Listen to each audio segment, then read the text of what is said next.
All righty. Are you ready for the main event segment, Brian? What we've all been waiting for. I mean, I think it's all been a main event so far, but yeah. Well, all these matches are main events in any territory in the country. They got 17 minutes left on the air. Nick Aldis is in the ring. He is going to have they got the table, they got the chairs, the contract signing for the World Championship match that is going to take place in 24 hours from the contract signing that's already been advertised for 2 weeks. I know we've established that they're ceremonial, but isn't this a lazy booking again? Oh, it's another reason for them to get out there together and talk to each other.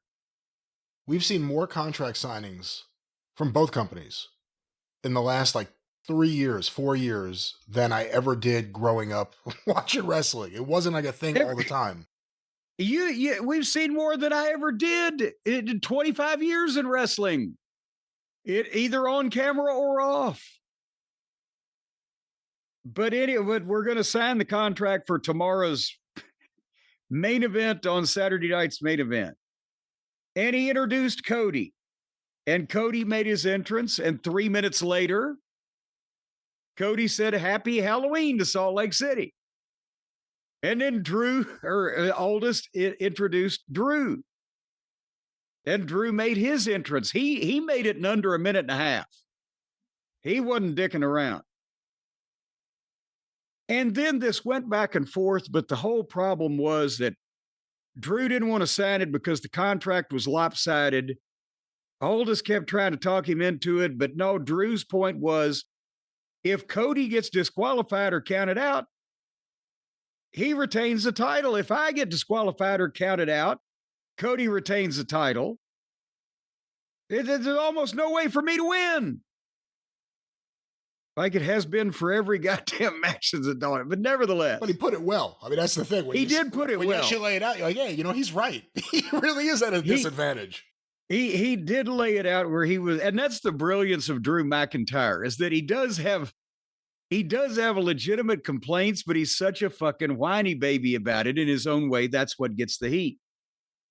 And Aldis threatens, "I'll just take you out of the match, get somebody else." And Cody just said, "No, what the fuck? Sit down, Drew. I know what you want. You want a match where if I get disqualified, I lose the title. And if I get counted out, I lose the title. And I'm fine with that." And Aldis wasn't sure about it, but Cody was adamant.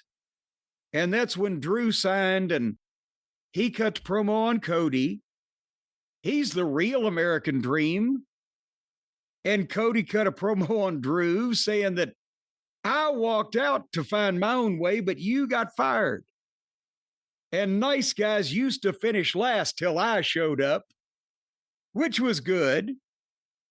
And then Drew mentioned Cody's daughters, and Cody attacked him, and Drew bailed. And then as Cody was talking to Aldis, Drew came back in and hit the kick on him and powerbombed him through the table.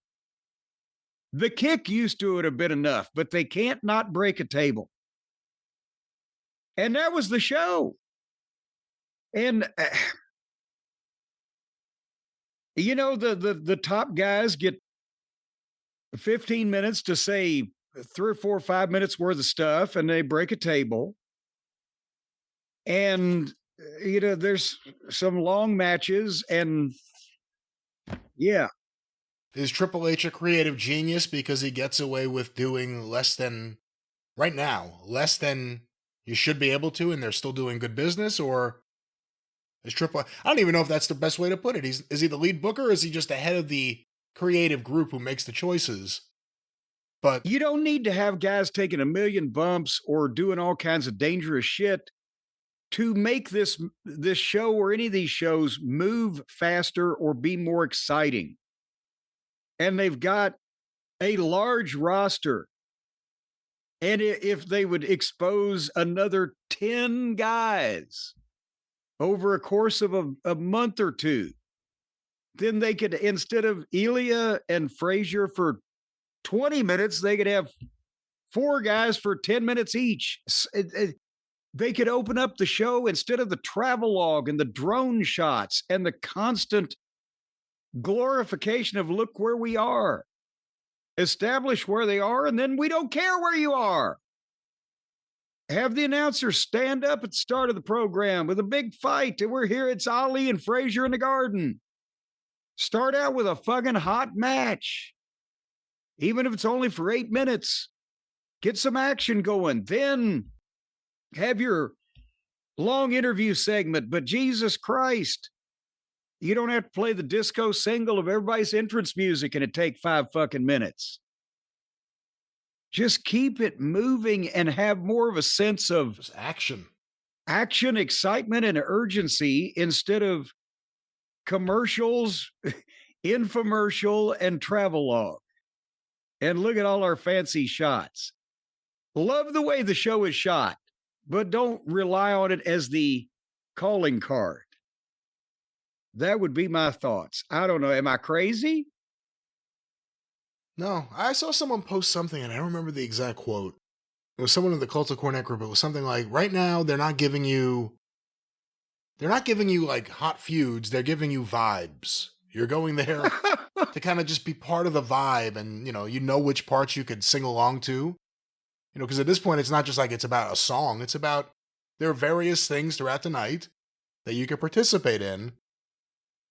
And it's whether that's because of the way they're booking or whether the booking, is following that, I don't know. But these shows are not, the more weeks that go by that I don't feel an urge to watch SmackDown, the less likely I am to say, hey, let me change my Friday schedule this week.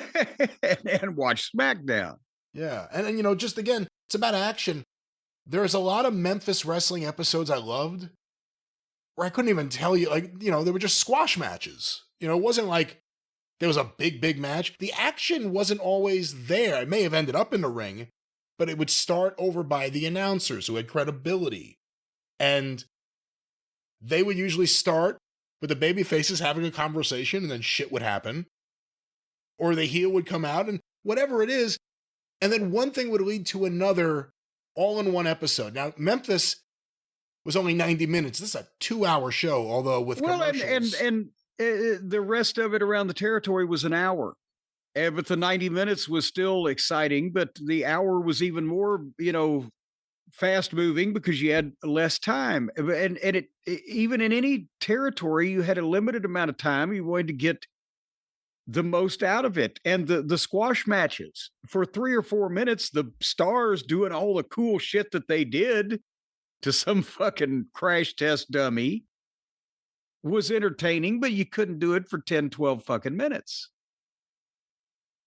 It just, the pace of everything was increased. And that's why I don't understand why everybody talks. Cornette loves the days of 30-minute headlocks. What the I wasn't around for Strangler Lewis. I appreciate him for historical value. I'm not sure anybody should imitate the style today, but where was there a 30-minute headlock in the territory days, especially on television? You know what they didn't have either? 10-minute fucking entrances. Well, they have certainly decided to go down a road that they're not looking to get off right now. We'll see what happens after the Cena retirement. It feels like everything right now is in a holding pattern. I mean, that's really what it feels like, actually. Raw and SmackDown, it's like a holding pattern. Well, that's because the air traffic controllers are all pissed off and looking for another job. That's right. So they just don't nobody land nothing, just everybody be right there. But, that's the thing, Brian, is if you're looking for excitement, well, you can't go to the wrestling show anymore because that's just too much discussion. We need a little less talk and a little more action. You know where you go to have the real hot action go on, Brian? The casino. You go to the casino, things are happening, things are popping. You got Frank Sinatra IV in the lounge singing all the swinging hits, and you got the cigarette girls with the trays around their neck and the voluptuous breastages out hanging all over everything. And you got the prime rib buffet, all you can eat for $2.99. Well, now you've gone too far. Now you've gone too far. Well, Tomaine may be included. At the casino, everything's always hopping, and only occasionally do the feds come in and accuse you of counting cards. But let's say you take this to task. You have doubts about this. Well, again, I don't know if that's the best example to use, but we're not talking about what you're talking about. We're talking about a more See, the feds can't come into the online virtual casinos. That's the best part about them. Well, no, first of all, that's as a not matter the of best. fact, you can be carrying any kind of contraband on your person when you go to the DraftKings casino because they can't search you. I mean, you could be sitting there in your own home with who knows what in your pocket, or potentially your hands in your pocket. Jim, playing a little pocket pool. Jim, sometimes sometimes you get on the road. Yes. And sometimes you start going to your location, you realize, I got to make a U-turn and go back and start over. And I think what we want to say is that for everyone out there looking for that casino experience in a fun, practical way on your smartphone, let's say that. Yes. DK Casino is there for you. The only thing that DK Casino will not do is provide the hookers. You've got to actually get on your phone and another type of app. You can't encourage. But if you you can't encourage that. That's not right. Well, you can't have a casino without hookers. They got to be standing by watching you do this. So you have them come over to your house. Just keep an eye on them. Again, one of the beautiful things about DK Casino, disease-free, nothing to worry about. Well, you don't have to actually do anything with the hookers. They just got to watch you play. Haven't you seen all these casino movies? There's always a hooker looking over your shoulder. Folks, I'll tell you what, you can turn up the heat with DraftKings Casino, which is the home of cash eruption. That's another thing that happens when hookers are around. Cash erupts all over the place. You can spin the largest collection of cash eruption slots, including new and exclusive Big Bank Breakout. Did you see that movie, Brian? It was a goddamn monogram picture. Big Bank Breakout. It's where the crooks got locked inside the bank vault and they had to break out. And that's where the name has come from now for the DraftKings Casino, because they're going to break you out of the bank with the bank's money in your pocket. I don't know if this has... and then they're going to relocate you. They're going to relocate you overseas. You'll get a brand new name and you'll have enough money after they break you out of the... Of course, you've got to get into the bank vault. It's your responsibility, folks, to get into that vault, and then the DraftKings Casino Big Bank Breakout will break you out. Folks, once again, the best thing to do is just try it out and see that everything I'm saying is nearly almost all completely said by me. New players will get 500 spins over 10 days of Tiger Da on your choice of cash eruption slots when you wager $5. Let me say this again with clarity. You're going to get 500 spins over 10 days on your choice of cash eruption slots when you wager $5. And boy, if you've got time even in 10 days that you can spin this thing 500 times, you ought to go out and get you a job. Play classic cash eruption today, then red hot joker or coins and clovers tomorrow. And just be willy-nilly about the whole thing. It's all up to you. Get the app. That's the DraftKings Casino app. Sign up with the code Cornette. That's my name. Don't wear it out. And then start spinning on the home of cash eruption, where cash will erupt all over you in a lava-like fashion, splurting and splooging and slithering all over you. You'll just be buried in money. Just metaphorically all over the place. Filthy lucre. Just lathered in no. Listen, ladies and gentlemen, once again, let's get serious for a moment here.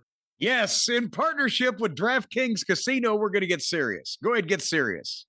Of course. No, I can't get serious. My face is not cooperating with Well, you see, folks, when the crown is yours, your face will not cooperate in the place. But you're going to have cash erupting on you. The DraftKings Casino will show you the way. Again, just have hookers looking over your shoulder for good luck, and they can kiss your chips. Because at DraftKings Casino, 500 spins over 10 days on your choice when you wager $5. It's all up to you. DraftKings, the crown is yours. And you know what I'm going to say next. Gambling problem, call 1-800-GAMBLER. In Connecticut, help is available for problem gambling. Call 888-789-7777 or visit ccpg.org. Please play responsibly and be 21 plus. Physically present in Connecticut, Michigan, New Jersey, Pennsylvania, and West Virginia only. Void in Ontario. Eligibility restrictions apply. Non-withdrawable. Casino spins issued as 50 spins per day for 10 days, valid for featured game only, and expire each day after 24 hours. See terms at casino.draftkings.com/promos. Ends January 4th, 2026 at 11:59 p.m. Eastern. Please send oxygen for the announcers or do a pre-recorded spot for your fine advertisers. Like you used to. Like you used to, because this commercial may be void when I fucking pass out from oxygen deprivation. Crown's yours, baby. The crown is yours, and I'm going to give you a second to make sure that your oxygen is yours, Jim. And of course, this has been just such a fantastic show so far. And yet, we haven't even gotten to AEW, but we're all hoping that the air has returned to your lungs. How are you feeling? Yes, I'm doing fine now. I'm finer than frog's hair and ready to hop is what I'm doing.